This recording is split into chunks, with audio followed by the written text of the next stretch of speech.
À, Cứ đi đi đừng lát em quay. ít chị quát á, nó in the blood đó, cái nó bị thốn lên. Thốn on Yeah. on cái chân trái phải không? Chân trái, Chân đầu gối trái phải không? Dạ, bởi vì chị hẹn lẹ, Ừ. chứ nét quen đê chị mới có quý mình. Sao vậy? Em chị không có bỏ xuống chân nhanh, Rồi. đau nữa. Rồi vô đây. Trời ơi, đau quá chắc chị chết quá. Ôi, trời ơi, chị bước lên nó nào. Dạ.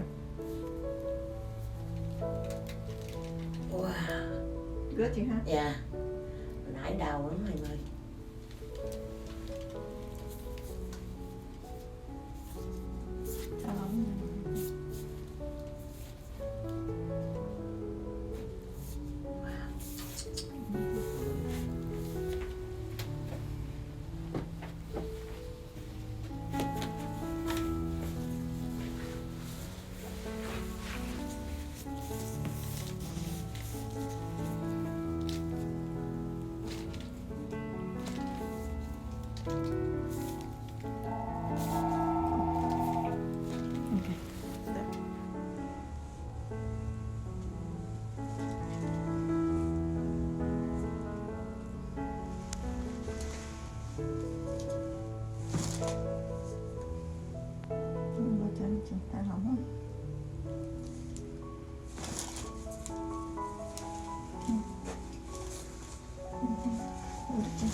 Rồi hơi đau rồi. Để sát nữa nó đau.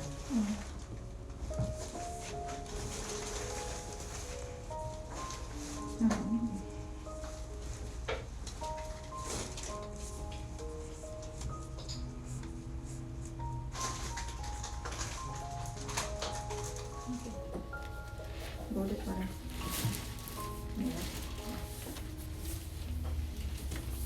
Đen cái này.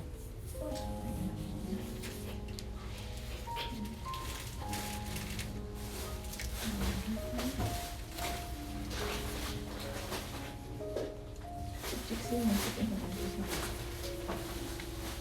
Rồi. Đau.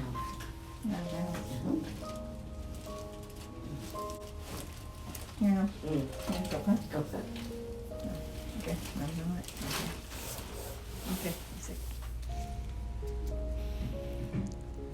Ngon lành ha. Dạ, bởi vì có đắp đồ là phải rồi. Rồi đi vô.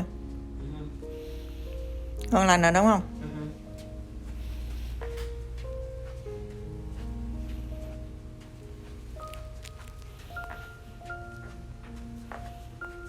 Đi cười rồi nữa. Hồi nãy muốn khóc luôn rồi. It's okay, sir. It's okay. Enough. All right.